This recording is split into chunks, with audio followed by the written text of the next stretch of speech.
So, the sea spey, most of the time, the vast majority of the time, when you see it being taught, it's being taught as an upstream river cast. And for myself, I'm right-handed, so this is where the sea spey is mostly taught, is in this aspect. It's off the upstream shoulder. For me, that's an offhand cast. I'm right-handed, so I'm casting across body, off shoulder. Right there, that's my upstream side. But the sea spey can also be done at the downstream side. So now, if you learn the downstream one, you have a cast that will cover all 4 river situations, which is upstream on, we're on river right, upstream river right, because river right, downstream looking. So I have a sea spey, the normal quote sea spey up here on this side for river right. I also have a downstream sea spey for river right. And the way it's done is you just take and do what you did up here, but do it down here in reverse, all right? So right here on the upstream side, I'm going to come to my upstream side and draw a C, come around on upstream shoulder, and then make a casting stroke, all right? Now, all I do is reverse all that to the downstream C. I'm down here, I draw a backward C, come out here, come back around downstream shoulder, and then make a cast like that, all right? One more time. I'll do it 2 more times. Okay, here we go. I strip into the back of the head. I draw a backward C on the downstream shoulder, come across here, and back down on the downstream side, and make a casting stroke. So, upstream, downstream, river right, same thing. Can be done on the other side of the river, upstream, downstream. You have all 4 casts for the spey casting. We cover what we call the wind situations, which is anytime the wind's blowing on, when you're on a river, most of the time the wind blows either upriver or it blows downriver. So if the wind's blowing downriver, I want to be making my casting stroke off the opposite shoulder.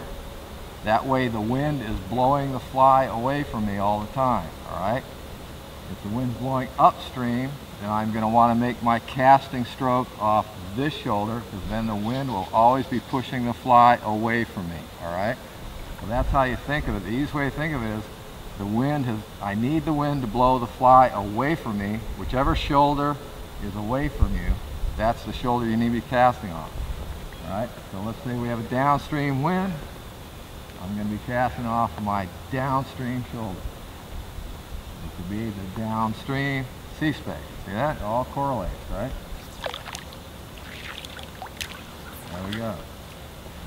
Upstream wind, which you get typically, how does that usually go? There's a pattern that happens on most rivers. I think it's upstream in the morning and then downstream in the evening, if I remember right. There's something to do with thermals. Let's see. Yeah. Anyways, you'll see it when you're on the river. So let's say upstream wind, upstream shoulder. Like that. There we go. And that's it. You'll learn as much just from watching this video, and what I recommend, I'm going to tell you the quickest way to learn. I mean, you can see I've talked a little bit about what goes on with the casting, but what makes more of an impact is the visual, because it basically comes down to imitation. And the best way to do it, I'm going to show you what I've done here, real easy, is don't go out with a fly, go out with a piece of yarn tied on the end of your leader. This way you can make mistakes and not hurt yourself, all right? You can do all sorts of crazy stuff with a piece of yarn on the end of your line, and you're not going to do any harm, all right? Because part of this whole sea spey thing is, or any type of spey casting learning, one of the biggest hurdles to overcome is just getting a feel for the whole process, all right? And by that I mean how much power it takes to lift that up without going crazy. Because when you see people out there that have never picked up a spey rod and you get them to try to do stuff,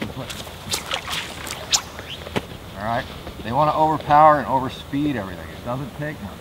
The best way to do that is don't have a hook on there so that you don't have this concept in your mind or this fear in your mind that you're going to hit yourself and hook yourself. Put a piece of yarn on there, then you can go crazy and do whatever you want.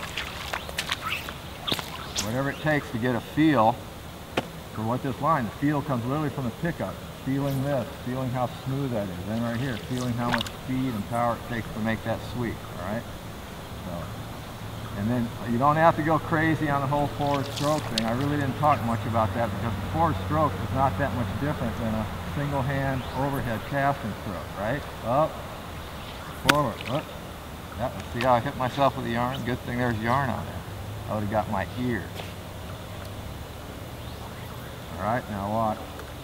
All you do is you do the forward stroke after the end of the sweep.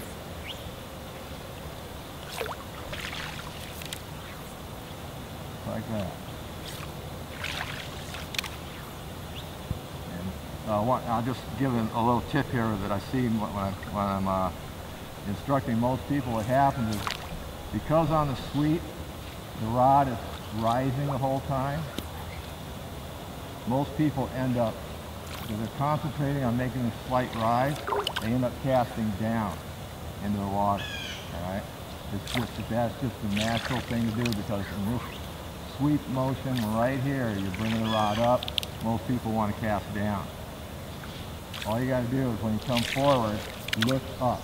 If you're casting down, look up 12 feet off the water there. Wherever you look is generally where you're going to cast to.